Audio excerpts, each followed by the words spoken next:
Well, we are today listening from you, and you are also part of your new campaign for mayoral election this November. But also, I was interested in talking to you as one of our leading politicians who happens to be Hispanic, and this is the start of the Hispanic Month. Can you tell us a little bit about your history and story as well, Hispanic woman in politics in the Bay Area, and how you grew up in the Bay Area, and why are you interested in that, in being part Oh, of thank you. service? Thanks, Isabel. So I'm really excited to be with you, and I will just tell a little bit of background. So my family came from New Mexico. My parents, when they were very, very young, and they came to California because they thought it was an opportunity to live in an environment that was more free of discrimination and racism than they felt like where they were growing up. And as young parents, they decided to move to California. My father was a carpenter. My mother was still finishing school and finished actually by correspondence is what they used to call it. That's how she finished high school. She's gone on to become a marriage and family counselor. And we ultimately ended up living in Fremont. I moved to San Jose in 1982 when I was a freshman at San Jose State. And I got involved in public service in large part because my parents were so involved in helping our church and helping our neighborhoods and helping our community. And so I really learned from my parents that when we think about community, we have to think about it in the most broad way, right? You don't think just about your family, you think about your neighborhood, you think about your church, you think about your place of work. And through their example, I learned that if in fact we really wanted the world to be better, we had to be part of making it so. Great. And why do you think is important to have representation in our government, either for women or for diverse populations?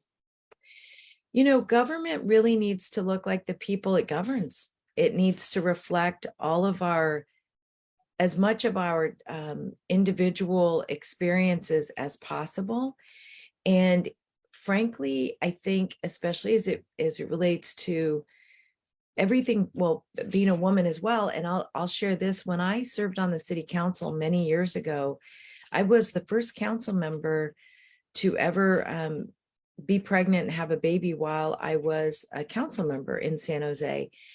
And it really got me thinking a lot about everything from, you know, where could a mother nurse her baby, to whether or not in bathrooms there were safe places to change diapers. And I think those experiences come often, you know, from being a young mother. And I think they make a difference in the way we build our public policy. You know, the other thing is that I serve on the Board of Supervisors now, and Supervisor Ellenberg and I, during COVID, were very concerned about childcare because you had all these mothers and fathers who needed to go to work, nurses, doctors, janitors, and technicians, and, you know, all of these different jobs, and the schools were closed, and we were expecting people to work. And, you know, what many don't understand is that if you don't have safe childcare, or you don't have a place for your, you know, a nurturing environment for your child, you're not going to be able to go to work. Forget if you want to or not, you can't even do that. And again, I think it was the two women on the board that really saw that urgency. I mean, everybody supported it. And certainly then Senator Cortese, who was on the Board of Supervisors then, played a leadership role. But that work really came from all of us understanding what it meant for the workforce. From your personal experience, of course, which they probably hadn't thought of it because they didn't live it. Or it had been a long time, or somebody else was making that decision in the household. Yes. Yes. What kind of decisions were made for this during the pandemic that actually benefit mothers and minorities? Yeah, what a great question. So just for your listeners' benefit, the county of Santa Clara and the city of San Jose are among the most vaccinated in the country. And part of the reason that happened is that we took a different approach to vaccinations and testing. And so what we knew was we had a whole bunch of people in the community who didn't have access to the computer, and it wasn't easy for them to go online to sign up for testing and vaccination. And so what we did is we put people to go to door to door, to be able to get people signed up for testing and get people signed up for vaccinations. And we did it in multiple languages. And what another thing I would just say is that 40% of all of the people who live here are foreign born. And so making sure that you have language and cultural competency as you're trying to encourage people during a pandemic to get the help they need is really tricky. And so that body of work and having leaders of color and people who'd experienced perhaps isolation or being in a new environment really helped us think differently about our approach. And your other point, Isabel, that I want to just hone in on is this: as a community, as a pluralistic society, we have to think much more innovatively about how we provide services than we would if everybody spoke the same language and had the same culture. Exactly, because it's a more diverse population from how many languages do you, if you know that people normally Oh, speak in San it's Jose? yeah, it's like that's a good question. I don't know. I will say that we are able at our county hospitals to either have people who can communicate or translate on site or through our communication programming translation over 100 languages. Right. And what do you think are the most, well, there are always needs of any kinds in the cities, but what are the more urgent right now for San Jose? I think that, San Jose has a number of challenges, among them public safety, affordability, homelessness, and cleanliness. And all of those issues are really on top of mind for the people in our community. And, in particular, I'll just start by talking about public safety. When I served on the city council in San Jose 16 years ago, we were the safest big city in the country, and we aren't anymore.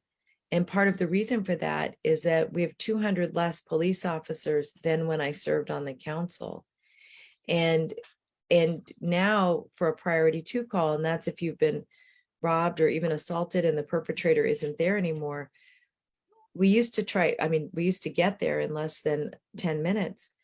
Now it's 20 minutes to wait for an officer. And so we as a community need to reorganize our priorities and take a portion of all of the overtime pay that's been set aside because we don't have enough officers. We have a lot of forced overtime, but taking a big chunk of that overtime and actually applying it to hiring new officers. And with that, there have been a lot of talk in the last few years also about integrating the police with other social services and other services that make them more interact better with the community. Is that happening also in San Jose? It is, and that's such an interesting question, Isabel, because we have 2 programs that we've been running for a couple of years, and one of them is called MCAT, and it has 2 officers and 2 to 3 clinicians that respond to mental health crises. So if somebody is having a mental health crisis and they let the operator at 911 dispatcher know that, then they're able to get the right services to respond. The other program that we have that's just being kicked off now is called Trust, and it's intended to make sure that folks with lived experience are responding to somebody who's having a mental health crisis and trying to get them the services that they need. And then we have 2 programs that are emergency programs, especially that are geared toward young people. So if you have a young person who's in crisis and maybe suicidal behaving in a way that you think is unhealthy and erratic, you can call and we can send a response from a company or a nonprofit called Alum Rock Counseling Services or Pacific Clinics, and they'll send out a counselor right to your home. If you dial 988, you can have access to all of these services. If it's an emergency and a life-threatening emergency, you want to dial 911. But if you are personally suicidal or you want to get help for somebody else, you can dial 988 and we can help you get the services that you need. My son, who is a big fan, was also telling me that you implemented as one of these safety measurements, also as a woman, measurements that make the rape kits be available and faster. That I remember, I don't know, quite a few years ago, 10 years ago, there was in the news that the rape kits weren't available, that people were waiting for months for them to be processed, but actually you solved that problem locally. Yes, thank you for the question. So working with the district attorney, Jeff Rosen, we did a few things. One, we made sure that in Santa Clara County, we don't have a backlog anymore of untested kits. And across the country, what was happening is that victims of sexual assault were getting examined. The kits were being taken, but not processed. And that's horrific for a bunch of reasons besides the disrespect for the victim.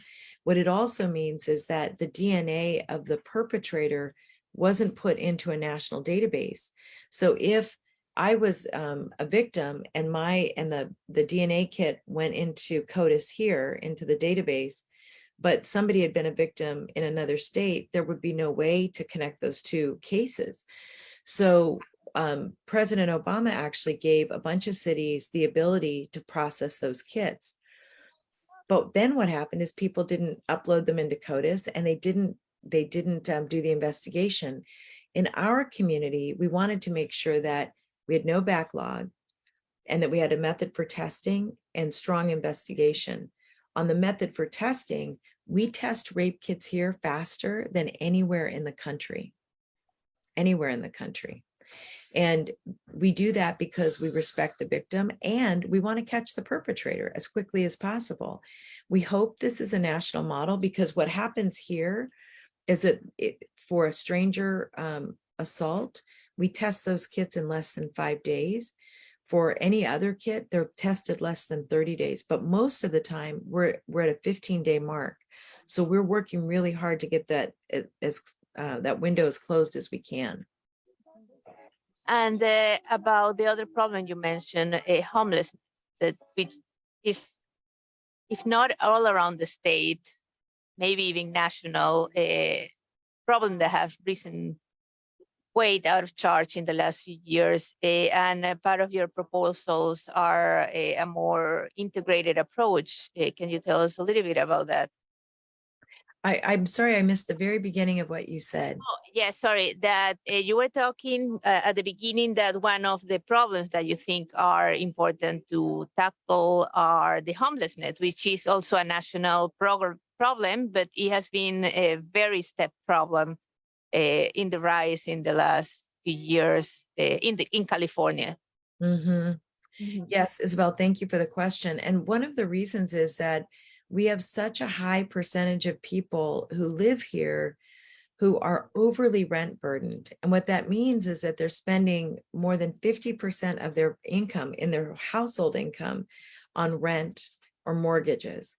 And when that happens, if anybody loses a job and you're that close to being homeless, then what happens is you become homeless. And so one of the things that we as a community have really been focused on is what can we do to both make sure that we get people who are living on the streets properly housed and keep people from becoming homeless in the first place.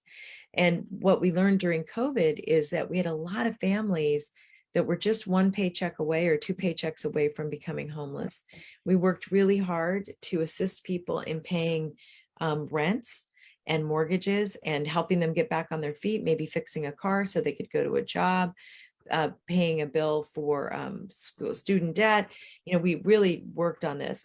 And what we found is by spending as little as $5,000 per household, we were able to keep people stably housed for about a year and a half to almost 2 years. And so what we're really focused on is how do we keep people from becoming homeless in the first place? Because once somebody's homeless, as you know, they decompensate on the streets, right? If you already had a drug or alcohol problem, it's only going to get worse. If you had a mental health issue, it's only going to get worse. We have a lot of, and the other thing people don't know here is that we have a really high percentage of people who are living on the street, who are homeless, who are women. And we have more women that are part of our homeless population than almost any other place in the nation. And a lot of times women are becoming homeless for the same reasons that men are, which is losing a job, having a health issue, having a mental health issue, but also because of domestic violence. And so we need to do a lot more, both to prevent that from happening, but also keeping people from staying on the streets for an extended period of time. And so what we're trying to do is that if somebody is homeless, that we can rapidly rehouse them instead of waiting a long time for them to be assaulted on the street or having more horrible things happen to them. And so I'm very focused on that prevention, very focused on the intervention, but also continuing to house as many people as we can. Are there any special celebrations this month for Hispanic Heritage Month in the There city? are, yes, a lot of our news channels do awards and celebrations. It's also the month that the Hispanic Foundation does the La Familia Award, which is a big, very extravagant gala. And I don't know who the winners are this year, but the families that have been honored have always been amazing, right? Community givers, and it's such a beautiful way to pay tribute because honestly, because it's a very culturally appropriate way to not honor just an individual, but our entire families that are contributing to the community. And so that's a really big deal. And then La Raza Lawyers have their big banquet coming up in a couple of weeks, which is that is a group of attorneys. Their event every year, they give scholarships for law students. And I think they're primarily first or second year law students that they want to make sure, can get into law school and then stay in law school. And they always give, it's a beautiful event, and they give out, I think 10 or 12 scholarships. It's very, very powerful experience. And so if you want to make contributions, you can go online to La Raza Lawyers in Santa Clara County. And then there's both the Board of Supervisors will formally honor Mexican Heritage Month, and I think almost every council in our area does that. So it's a beautiful time to both celebrate our heritage and our culture, and also to recognize how very, very diverse it is. I think because people think that there's a common language, that language is also always means a common culture and common, and the same food, and it doesn't. And so I'm always very excited about this time of the year, because I think people get to know more and more about each other's cultures, even among the Latino community, but other communities get to know our culture a little better as well. Yes, exactly. Well, we are very grateful here at the station for your time. And I know that you are very busy, of course, and are also now working in a campaign apart. And you have your own family. So thank you for being here with us in Stanford Radio and in KCSU and in Latin Americana, and today in Facebook Live. How wonderful, Isabel. I look forward to coming to visit you again. And I'm so grateful I got asked, and happy Mexican Heritage Month, or Hispanic, Heritage Month, and enjoy it. And I'm sure you're going to have a lot of wonderful guests come to visit you. Yes, thank you. Thanks all.